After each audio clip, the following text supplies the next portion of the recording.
Hi there, welcome to my views and news. Thank you for watching. Three news stories. Firstly, Tadesse Werede. Where is Tigray's military commander in chief? Is he in Addis Ababa? Yes, he's there. Reportedly, what is happening there? Secondly, Israeli ambassador to Ethiopia was expelled from an African Union meeting. Israel issued a statement yesterday. Israeli Foreign Ministry reacted to the expulsion of its ambassador from African Union meeting. Thirdly, because US-China tariff war is intensifying, leading to huge impact on stock markets. Where will it end? Let's start from Tigray. We know that yesterday Getachew was formally relieved of his duties. PM Abiy met with Getachew Reda. He thanked Getachew. He appreciated his leadership and then announced that federal government and Getachew will continue working together. Getachew gone, definitely new president is going to be appointed to Tigray region. New cabinet will be formed. How much will be Prosperity Party's share? How much will be TPLF's share? How much will be Tigray Opposition Party share? All that unclear. Some understandings have been reached, but not being made public. By the way, who is the man in charge now in Tigray while Getachew has been relieved of his duties? Werede has been de facto president of Tigray. For practical purposes, you can say Werede has been in charge for months. Getachew was being paralyzed, sidelined gradually last year, this year too. And during that period, when Getachew government was losing ground, losing its reach in Tigray, it was mainly Tadesse Werede who was making big decisions. Werede, in alliance with TPLF, Debretsion, was making big decisions. New president to be appointed. PM Abiy has sought recommendations from Tigray people. TPLF is objecting to this suggestion by PM Abiy to seek recommendations from Tigray people. Meanwhile, Tadesse Werede has been called to Addis Ababa. Reportedly, on Monday, he arrived in Addis Ababa. Either federal government is passing instructions to Werede, or decision has been made to appoint the new president. Who will the new president be? Werede or someone from TPLF? Don't know. Werede held meetings with PM Abiy a few days ago too, in the presence of US ambassador. By the way, things are changing. TPLF is changing its candidates for Tigray premiership. Federal government also keeps on changing its position. Either it's part of a strategy or it is difficult for the federal government to make a decision. No final decision has been made so far. If Werede has been called to Addis Ababa, which seems to be the case, it means that we could see some announcement by the federal government about the appointment of new president, perhaps today. Or at least the two sides might reach some sort of understanding. They have held several meetings in the past few weeks, by the way. The Debretsion-led delegation met with PM Abiy, then Werede met with PM Abiy. Now, third meeting. Only presence of Werede is being confirmed in Addis Ababa. Has he met with PM Abiy? Will he meet with PM Abiy? Let's see. That remains to be seen. But as I said earlier, Werede has been the president of Tigray for practical purposes for the last few months. Getachew was only signing letters. He had no real influence in Tigray. Secondly, viewers, Israel is protesting against the expulsion of its ambassador from African Union meeting. African Union countries held an event to commemorate the genocide committed in Rwanda.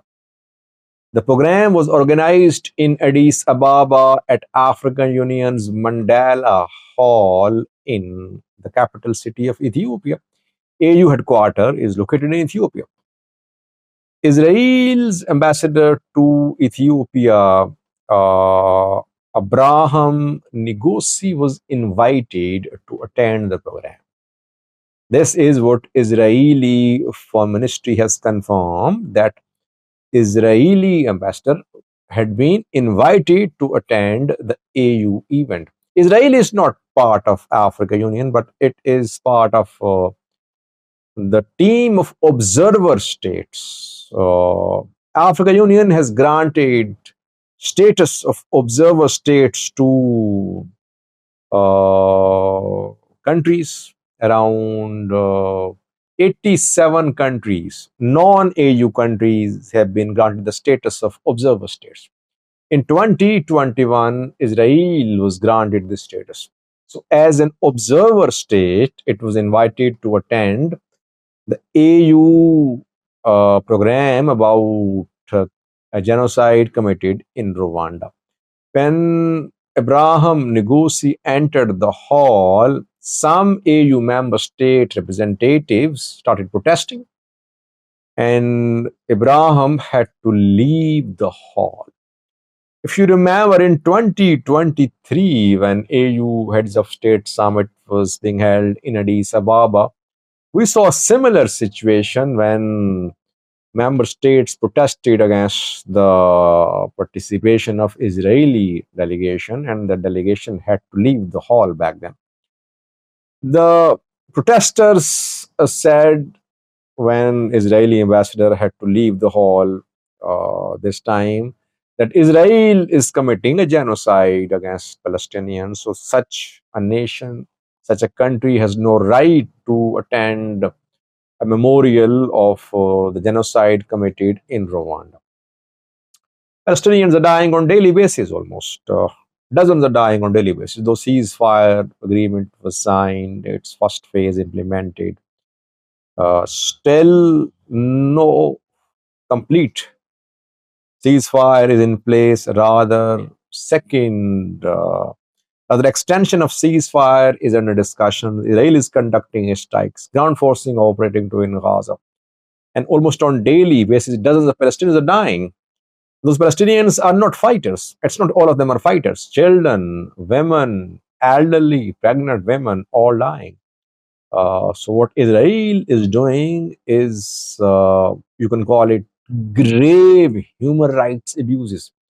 But backed by the Americans, backed by Westerners, Israel is not being held accountable. By the way, African countries should be appreciated for taking such a stance against Israel.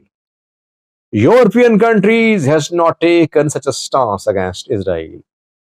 Benjamin Netanyahu, Israeli Prime Minister, is wanted. International Criminal Court issued his arrest warrants. But still, Netanyahu is traveling in Europe. He visited a European country 2 days ago.